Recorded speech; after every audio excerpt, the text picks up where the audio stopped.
People have been telling me that Liverpool season is done, and I've just been trying to cling on, believing that we can do something. We can come back. But after today, nah, for real, I think it's done. I think it's done. This is Arsenal's year. They're gonna get the league without a fight from us, at least. It's probably between them and Manchester City, and currently Manchester City are losing. So I guess this is Arsenal's year if they don't make any mistakes whatsoever. But it is really devastating. It is shocking to see what Liverpool has just been reduced to. In the field of play, we are just clueless. It's been ongoing. Right now, Liverpool has lost 9 games in all competitions.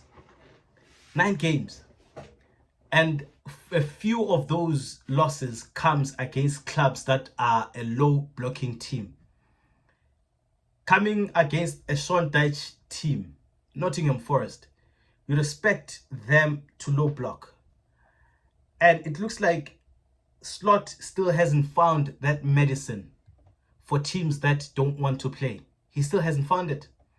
You look at the amount of chances that we created today, 21, and only 4 of them were on target. You look at Isaac, just always out of possession. It looks like he has no clue who he's playing with. It looks like it's the first time he sees those guys. It looks like it's the first time he sees them. And of course, Salah played okay today, and so did Gakpo. But I feel like at times they were so selfish that they can see that we have a traditional striker. Why not try to involve him in? Why not try to involve him in? Because right now you can see by just his body language, he lacks confidence. Also, granted the amount of injuries that he's been going through, he lacks confidence, and the least they can do for him as our striker is try to feed him balls, and they're not. And their selfish nature as well isn't yielding any results because they're not scoring.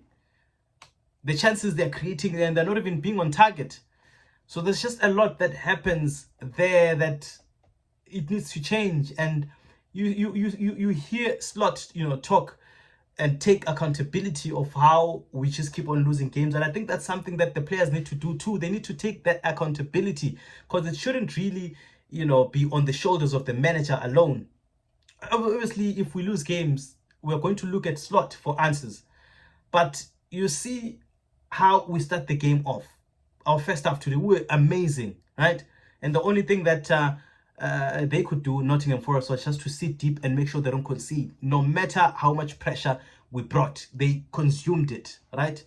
They consumed that pressure, and they didn't concede. From there on, going into the second half, if you've owned the first half with this Liverpool of this season, the intensity is going to go down a little.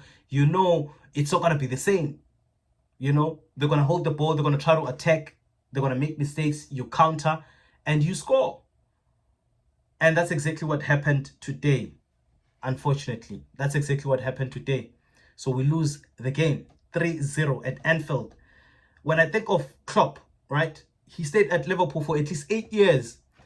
And I could literally count how many losses we had with only one hand. But look at how easy we lose games at Anfield. With Klopp, it was impossible. It was close to impossible. I saw an interview which Rio Ferdinand had with Sadio Mane, where he was telling him that when Klopp called him, he said, "Come, I want to create a team that no one will want to play against." That's the difference between Klopp and Slot.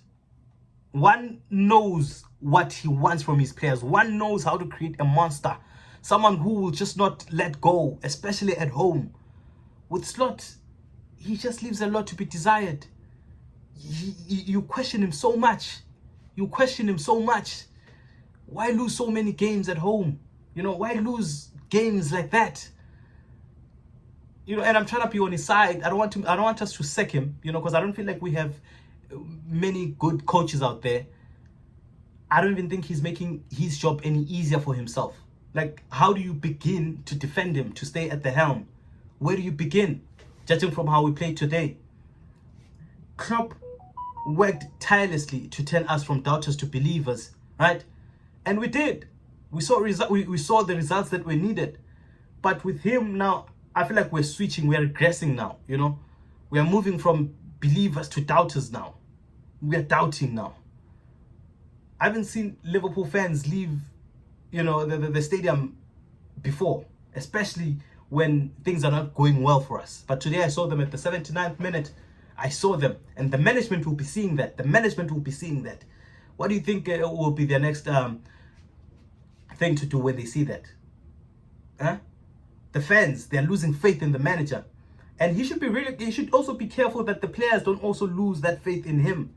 You should be careful, because we know that in England, right, the media has a lot to say. When they start calling him out, when they start talking about how last season he won because those were not his players, and this season with his own players is not really getting the best of them, those players will start believing that. And once that happens, we all know what happens when a manager loses the dressing room. He's not going to stay for long. He's not going to stay for long. And that's what he needs to work on. Time is money. Time is money. You can't keep losing game after game after game after game. You win one game, then you bring back our belief, then you go again, you lose again. It doesn't work like that. He needs to work on it. Because this is tiring now, you know? We can't be made fun of time and time again. We saw how we played against Manchester City, and I in particular was very happy at the prospect of him, Slot, right, working on whatever problems that we have, analyzing the games and coming up with strategies on how then we can be able to play against teams that are a low block. That's what I thought was going to happen, right? We come back, the first game is at Anfield. What better way? What more do you need? And you lose 3-0 at home. I can never understand that. I can never understand that. There's Milos Kekes, someone who is distraught, devastated. They just came back from a failure to make it to the World Cup. He is just not himself, even though I felt like today he put good energy. But why not start with Robertson? That's who you've been playing for the past 3 games, right? And he just helped his team, make it to the World Cup. The spirits are high. Why not play him? Iketike, with this Liverpool team, he plays well with them. You know, he plays so well with them. The chemistry is there. It is palpable to see. And you decide to omit him and you put Isaac, someone who just looks out of place, someone who shares no connection whatsoever with the players. There's nothing there. You can see, literally, when you're watching him play, you can see there's nothing there. And the players aren't even passing him hell. Why then play him? So I feel like he's just not making this job any easier for himself. And that's a problem. That is a big problem.